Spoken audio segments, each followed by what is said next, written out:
Hello guys, आज हम लोग बात करने वाले हैं मूवी इन्फिनिटी पूल के बारे में। मूवी की शुरुआत में हमें कपल को दिखाया जाता है। जेम्स जो कि एक राइटर रहता है, उसने किताब लिखी थी जो कि पूरी तरह से फ्लॉप हो रहती है। जेम्स की बीवी बहुत ज्यादा ही अमीर रहती है। उसके डैड बहुत बड़े बिजनेसमैन रहते हैं, इसलिए जेम्स अपनी बीवी के पैसों से ऐश करता है। वो दोनों मिलकर ऐसी जगह छुट्टियां मनाने गए थे जहाँ के लोग बहुत ज्यादा ही गरीब रहते हैं, और वहाँ पे एक होटल रहता है जो कि मात्र अमीर लोगों के लिए बनाया गया था। होटल के इर्द गिर्द वहाँ पे फेंसिंग लगी हुई थी ताकि कोई भी गरीब आदमी उसके अंदर ना आ सके।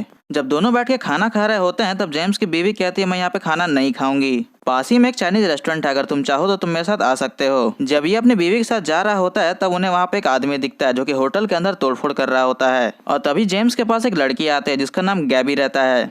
जेम्स गैबी से पूछता है कि यहाँ पे आखिर क्या चल रहा है। गैबी बताती है कि शहर का ही एक आदमी और यहाँ पे आकर तोड़फोड़ कर रहा है, और गैबी जेम्स को बताती है कि वो उसकी बहुत बड़ी फैन है, उसकी किताबें भी उसने पढ़ी है। जेम्स ये बात सुनकर काफी ज्यादा हैरान हो जाता है क्योंकि इसकी किताबें तो फेल हो चुकी थी, और गैबी उसे बताती है कि मैं आपके बुक के दूसरे हिस्से का इंतजार भी कर रही हूँ। और वहाँ पे थोड़ी देर के बाद गैबी का हस्बैंड भी आ जाता है, और ये दोनों मिलकर जेम्स को रात को डिनर के लिए इन्वाइट भी करते हैं। और फिर रात को जेम्स अपनी बीवी को लेके वहाँ पे खाना खाने जाता है, और ये लोग अपने काम के बारे में एक दूसरे को बताते हैं। गैबी बताती है कि वो एक एक्ट्रेस और उसका हस्बैंड एक बिजनेसमैन है। ये लोग रात भर मिलकर बहुत एंजॉय करते हैं, और जब सुबह होती है तो जेम्स अपनी बीवी को बताता है कि आज हम लोग गैबी और उसका हस्बैंड के साथ घूमने जा रहे हैं। जेम्स की बीवी ये सुनकर कहती कि ऐसा नहीं हो सकता है, हम इस होटल के बाहर नहीं जा सकते हैं, ये शहर हमारे लिए ठीक नहीं है, और मैंने सुना है कि यहाँ पे आए दिन चोरी और कत्ल भी होते रहते हैं। और जेम्स उसे बताता है कि तुम फिक्र मत करो, मैं तुम्हारा ख्याल रखूंगा। और ये लोग गार्ड को थोड़े पैसे दे के वहाँ से बाहर निकल आते हैं, और फिर ये लोग समुद्र के किनारे जाके घूमते हैं।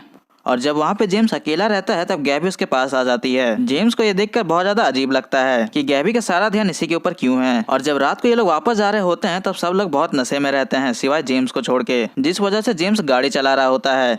लेकिन गाड़ी चलाते समय में जेम्स को काफी ज्यादा नींद आने लगती है, और जैसे ही उसकी आंख हल्की सी बंद होती है उसके सामने एक आदमी आ जाता है और जेम्स उसे गलती से उड़ा देता है। और जब जेम्स बाहर निकल के देखता है तो उसे मालूम चलता है कि यह आदमी मर चुका है। जेम्स की बीवी जब ये चीज़ देखती है तो फिर वो काफ़ी ज़्यादा डर जाती है, और जेम्स को बोलती है कि हमें पुलिस को ये चीज़ बता देनी चाहिए। लेकिन गैबी उसे रोक लेती है और कहती है कि यहाँ की पुलिस बहुत खतरनाक है, वो मुजरिमों को पकड़ के उनके साथ बहुत बुरा सलूक करती है। तो फिर जेम्स और उसकी बीवी ये बात किसी को नहीं बताते और वापस होटल चले जाते हैं। और जेम्स जब सुबह उठता है तो वो काफ़ी ज़्यादा थका हुआ रहता है, और तभी उसके दरवाजे पर एक बेल बजती है, और बाहर में आर्मी खड़ी रहती है जो कि जेम्स और उसकी बीवी को पकड़ने के लिए आए थे। ये लोग जेम्स और उसकी बीवी को अपने साथ पकड़ के ले जाते हैं ताकि इनके साथ पूछताछ कर सके कि आखिर उस रात को हुआ क्या था। पूछताछ करने पर जेम्स की बीवी सारी सच्चाई एक बार में बता देती है। वो उन्हें बता देती है कि जेम्स ने उस रात को गलती से एक आदमी को टक्कर मारी थी, और जेम्स को एक अलग सेल में रखा जाता। उसके पास एक आदमी आता, उसे कहता है कि तुम्हारी बीवी ने तुम्हारे सारे गुनाह बता दिए हैं। और जेम्स जब पूछता है कि मुझे इसके लिए क्या सज़ा मिलने वाली है तो वो ऑफिसर बताता है कि तुम्हारी सज़ा सिर्फ मौत है। जेम्स ये बात सुन के रोने लगता है और कहता है कि मैं इतने जल्दी नहीं मरना चाहता। लेकिन ऑफिसर कहता है कि तुम्हें मरने के लिए कौन कह रहा है, सजा तो मिलेगी लेकिन तुम्हें नहीं, तुम्हारे क्लोन को, तुम्हारे हमशक्ल एक डुप्लीकेट इंसान को। जेम्स को ये बात समझ में नहीं आती है। उसे पूछता है कि ये सब कैसे हो सकता है, जिसमें ऑफिसर कहता है कि पैसों के बदले कुछ भी हो सकता है, हम इंसानों के क्लोन बनाते हैं जिससे सजा इंसान को नहीं सिर्फ क्लोन को मिलेगी। और ये बातें सुनकर जेम्स जल्दी से एटीएम जाता है और बहुत सारे पैसे लाकर उसे ऑफिसर को देता है, और फिर ये लोग जेम्स का नाप लेकर उसे तैयार करके एक रूम में भेज देते हैं, और उस रूम के अंदर एक लिक्विड को डाला जाता है जिससे जेम्स का क्लोन बनता है। और जब जेम्स की आंखें खुलती है तब उसके सामने उसकी बीवी बैठी रहती है और कहती है कि तुम्हारा क्लोन पूरी तरह से अब बन चुका है। और फिर जेम्स की बीवी जेम्स को उसके क्लोन के पास लेके जाती है जो कि हूबहू जेम्स की तरह दिखता था, और यहाँ तक कि वो क्लोन बोल भी सकता था। और फिर अब जेम्स के क्लोन को सजा दी जा रही थी जहाँ पे सारे विटनेस आते हैं। सजा उस आदमी के बेटे को देनी थी जिसे उस रात को जेम्स ने मारा था, और फिर वो बच्चा आके जेम्स के क्लोन को मार देता है, और इस तरह असल जेम्स के ऊपर लगा हुआ खून का इंजाम हट जाता है। और जेम्स को ये सब चीज़ें देखने में बहुत ज़्यादा अजीब लगती है कि आखिर ये सब कैसे हो सकता है। और फिर जब ये लोग वापस होटल जाते हैं तो उसकी बीवी सारा सामान पैक करने लगती है क्योंकि ये लोग वहाँ पे और ज़्यादा देर नहीं रहना चाहते थे क्योंकि उसकी बीवी अब काफ़ी ज़्यादा डर चुकी थी। लेकिन यहाँ पे जेम्स का पासपोर्ट नहीं मिल रहा होता है। जेम्स काउंटर लेडी से जाके पूछता है क्या उसका पासपोर्ट कहीं पे उसे मिला है, जिसमें काउंटर लेडी बोलती है कि हमें आपका कोई भी पासपोर्ट नहीं मिला है, और कहती है कि अगर आपका पासपोर्ट आपको नहीं मिल रहा हो तो फिर हम आपका इस ट्रिप को एक हफ्ता और एक्सटेंड कर देते हैं। तो जेम्स उसे हाँ बोलकर वहाँ से चला जाता है, और तभी वहाँ पे गैबी आ जाती है जो कि जेम्स से बात करने की कोशिश कर रही होती है, लेकिन जेम्स उससे बात नहीं करना चाहता था। गैबी के बहुत बोलने के बाद जेम्स लास्ट में उससे बात करने जाता है। तो फिर गैबी उसे बताती है कि उसके हस्बैंड का एक काम चल रहा था जिसमें उसके 2 वर्कर्स की मौत हो गई थी, और तभी उन्हें इस जगह के बारे में उन्हें मालूम चला था, और गैबी उसे बताती है कि हमारे जैसे और भी लोग यहाँ पे मौजूद हैं जिनके साथ ये सब कुछ हो चुका है। और फिर वो जेम्स को अपने साथ लेके जाती है और उन लोगों से मिलवाती है जो उनका एक छोटा सा ग्रुप रहता है। और इन्हें यहाँ पे रह के ये सब करने में बहुत मजा आ रहा था। मतलब पहले तो ये क्राइम करते थे और बाद में पैसे दे के अपना क्लोन बनवा लेते थे। फिर ये सबको मिलकर एक प्लान बनाते हैं कि आज रात को हम लोग मिल के होटल के मालिक का खून करेंगे। जेम्स जब ये बातें सुनता है तो कहता है ये ठीक नहीं है, लेकिन बाकी सब उसे अपने साथ चलने के लिए मना लेते हैं। उसके बाद ये सब एक दुकान के अंदर जबरदस्ती घुस के वहाँ से मास्क चोरी करते हैं। उसके बाद जब ये लोग होटल के मालिक के घर पहुँचते हैं तो सबसे पहले एक लेडी दरवाजा खोलती है। तभी ये लोग इस लेडी को और बाकी सभी को बंदी बना लेते हैं। और तभी वहाँ पे होटल का मालिक आ जाता है जो बाकी सभी पर भी गोलियां चलाने लगता है। उसके बाद फिर गैबी जेम्स को बंदूक देते और कहते हैं कि होटल के मालिक को शूट करे। होटल का मालिक वहीं पर जख्मी होने के कारण मर जाता है और गैबी का एक साथी भी जख्मी हो जाता है। जब ये सब कोई मिलकर अपने साथी का इलाज करा रहे होते हैं तब तक वहाँ पुलिस आ जाती है और सबको अरेस्ट कर लेती है। और दोबारा से वही चीज होती है, ऑफिसर इनसे पैसे लेके इनका क्लोन बनवा लेते हैं और इनके क्लोन को मार के इनको जाने देते हैं। और अब जेम्स को भी ये सब चीजें करने में मजा आने लगता है। जब जेम्स वापस होटल पहुंचता है तो उसकी बीवी बोलती है मैं ऐसे जा रही हूँ।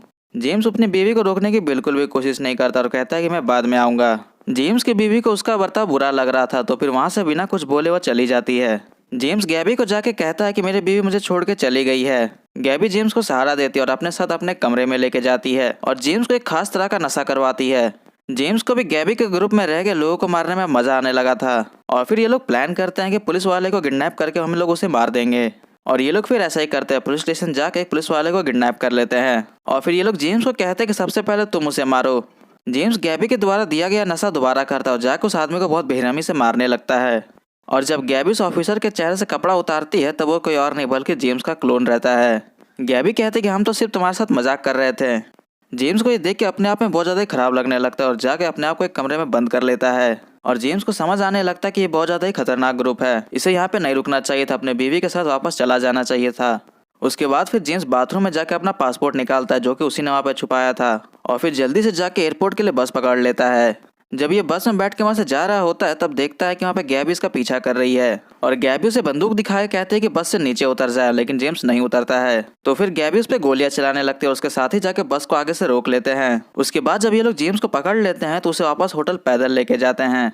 जेम्स चलते चलते रिग्रेट कर रहा था कि उसको अपने बेबी के साथ क्यों नहीं गया। और जब जेम्स वहाँ से भागने की कोशिश करता है तब गैबी उसके पैर में गोली मार देती है, लेकिन फिर भी जेम्स वहाँ से जख्मी हालत में भागता रहता है। और ये भागते भागते घर के पास पहुँच जाता है जहाँ पे दो लेडीज उनकी मदद करती है। और जब जेम को वापस से होश आता और घर के बाहर निकलता है तो वो देखता है कि गैबी उसके सारे साथी बाहर में खड़े हैं।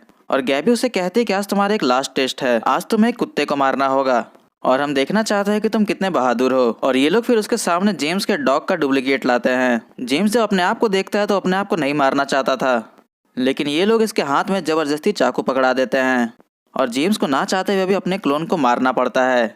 और फिर वो अपने क्लोन को मारने के बाद बहुत रोता है। बाकी सब लोग उसे बताते कि ये मात्र तुम्हारा क्लोन था, इसमें रोने की कोई बात नहीं है। और फिर गैबी से छोटे बच्चे की तरह चुप कराती है। उसके बाद फिर जेम्स होटल पहुंच के अपने बीवी को कॉल करता है और कहता है कि मुझे माफ़ कर दो, मैंने तुम्हारे साथ अच्छा व्यवहार नहीं किया। और फिर हमें दिखाया जाता है कि छुट्टियां खत्म हो चुकी है और सभी लोग वापस घर जा रहे होते हैं। ये सबको एयरपोर्ट में जाते समय आपस में बात कर रहे थे कि इनकी छुट्टियां कैसे गई, लेकिन जेम्स किसी से बात नहीं कर रहा था। और फिर ये लोग एयरपोर्ट में अपनी अपनी फ्लाइट पकड़ के वहाँ से चले जाते हैं, लेकिन हमें दिखाया जाता है कि जेम्स वहीं रुक जाता है। वो एक गाड़ी पकड़ता है और वापस से होटल चला जाता है। और हमें आखिर में दिखाया जाता है कि जेम्स अकेला होटल में बैठ के बारिश के मजे ले रहा होता है। जेम्स अभी भी सदमे में था, आखिरकार उसके साथ ये सब कुछ कैसे हो सकता है। और मूवी यहीं पे ख़त्म हो जाती है।